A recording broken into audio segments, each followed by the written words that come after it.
welcome to Bewusst TV. I'm sitting here with David Icke, and this is, I think, my second interview. I was at your place was it 2007 or something, and yeah, a lot of things have happened since then. But we have to start from the beginning, so to say, for the audience who don't know you. David Icke, most people know you, but not everyone. And we have to, for starters, we need to talk about what you are associated most with. That is the reptilian agenda, and that we are divine beings, but we are manipulated from beings that are not from here, or what, and that they are actually the royal family, the British royal family is involved with reptilian beings. How does it work? Crikey, how long you got? It's something that I've been researching is a hardly applicable word in some ways, because to research means to look for, and you do that, of course you do, but after some extraordinary what people would call paranormal experiences in 1990 and 91, my life has become, since then, this synchronistic series of coincidences which have led me to, and even brought to me, really, people, personal experiences, documents, books, and all these different sources that have put information before me in a very coordinated way, like some hidden hand is passing information to you. And it's not just random information, it's information that very clearly, as it comes into my life, has a direction. It has a series of steps. So in the early 1990s, the information that was coming into my life was about the fact that there was a cabal that was manipulating human society and world events towards the goal of a Orwellian global state, in which there would be a world government dictating to every country. Countries would be dismantled and become regions of great power structures. The European Union is a classic. And what we're seeing now with the European Union is the next stage of breaking countries up by destroying them financially, and then centrally dictating financially and in terms of government. And that there was a plan for a global army to impose the will of the world government, a world central bank to impose the cabal's global financial structure and control, and that the plan was for every child at birth to be microchipped as a matter of course. Now that was kind of whoa enough as the information came, and of course with the passage of the years this has been confirmed more and more by the fact that it's happening. Then there was a phase in the mid to late 1990s when, while that other information continued, and has continued to this present day, another, if you like, parallel and connected series of synchronistic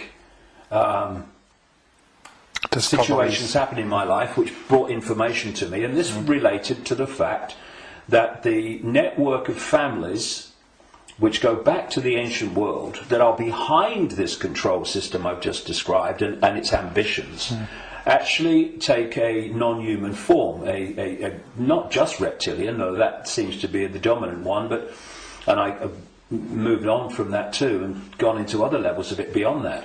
But that there is a non-human force behind this attempt to lock down the world. And then from about 2002, 2003, right to the present day, all these continue. Once they come into my life, these different areas, they continue together. That's why I work 12, 15 hours a day, keeping up with it. But This third phase, from about 2000-2003, was the most important. Because without this, you can't really understand the rest. And that was about the nature of reality, the illusory nature of what we call physical reality, the fact that solidity is illusional, and that we live in a holographic, illusory physical reality, which is only one level of many multi-levels of this reality, which operates on a waveform level, vibrational level, it operates on an electrical level, it operates on a digital level, and it operates on the holographic level, which we in the conscious mind perceive as the world. And to appreciate that when I look through my eyes, another illusion, funnily enough, which is why when people have near-death experiences, they leave the body and they're looking down on the body with the eyes, but they're still seeing. So, I mean, the scale of illusion in our so-called physical experience is extraordinary. I mean, and we've not got to the bottom of it yet. But it is that when I look through my eyes, shall we say, that people think that they're seeing everything there is to see in the space that I'm looking at. No, they're not. They're seeing a tiny band of frequency called visible light, which is so tiny it is ludicrous.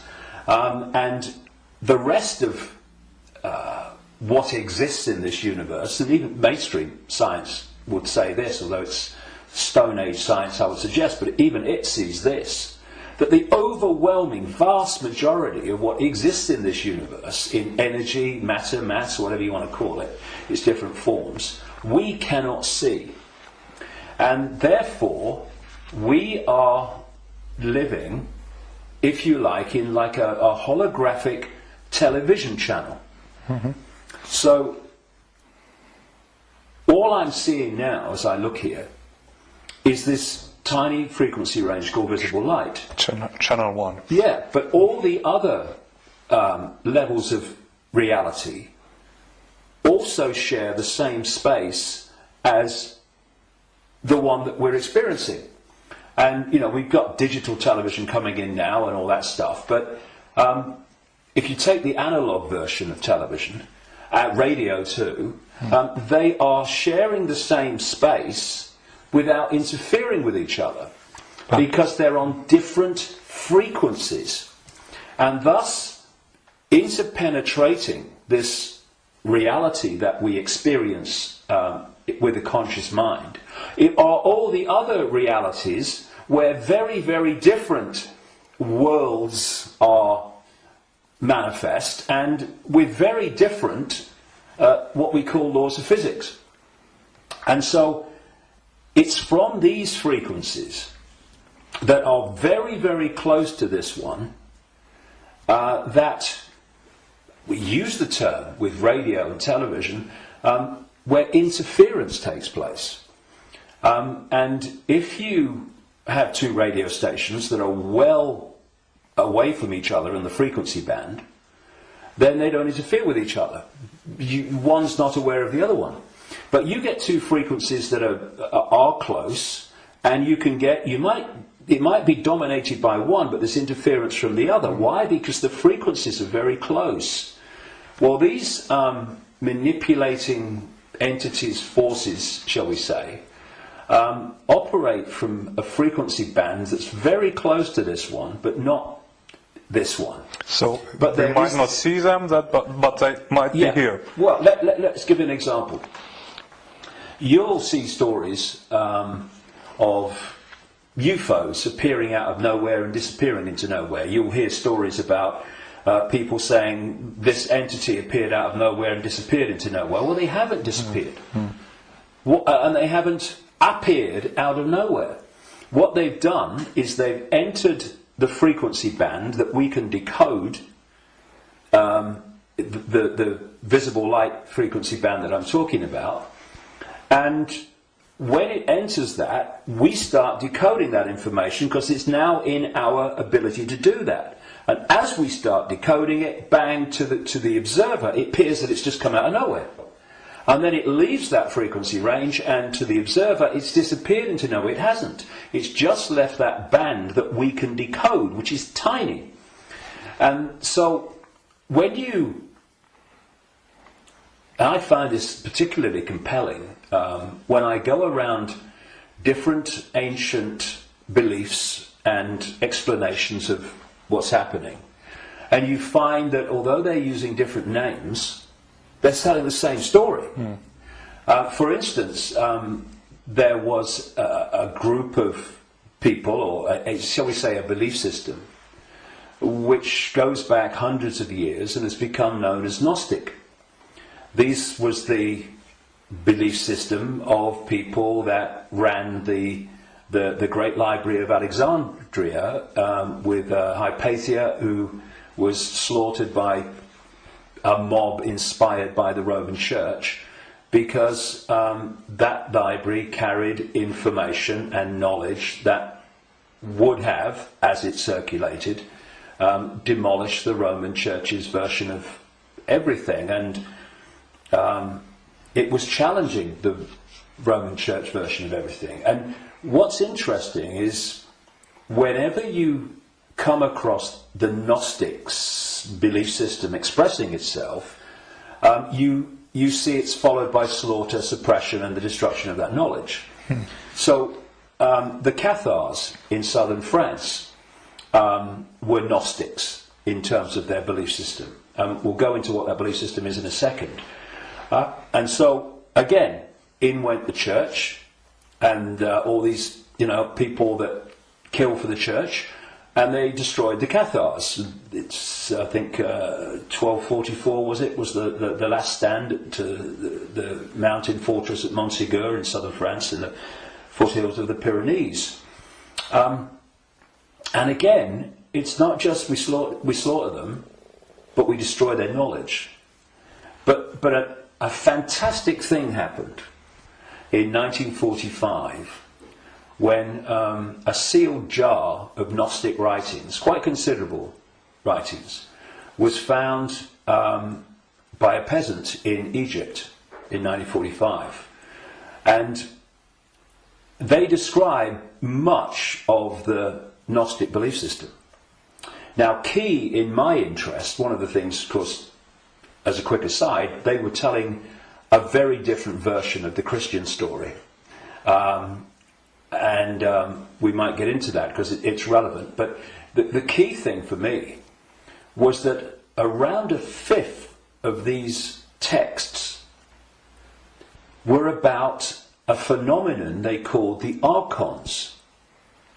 And the archons, these Gnostics said, were a manipulative force that operated outside of human sight, that was basically, as we would call it, an energetic form rather than what we would call a physical form, though it could manifest as physical form through holographic projections and stuff. And these writings even talked in their own way about the illusory nature of this reality. And they talked about the archons were the, if you like, like cyborg, we would call it, troops of something they call the demiurge. And the demiurge is what Christians call the devil, and this negative force. And what these writings said is that this reality that we're experiencing was not created by some divine force. It was created by the demiurge and the archons, and it was a fake reality. And that they manipulated by accessing the human psyche and manipulating humans' perception of reality. And there was some very, very interesting things that they said about the archons.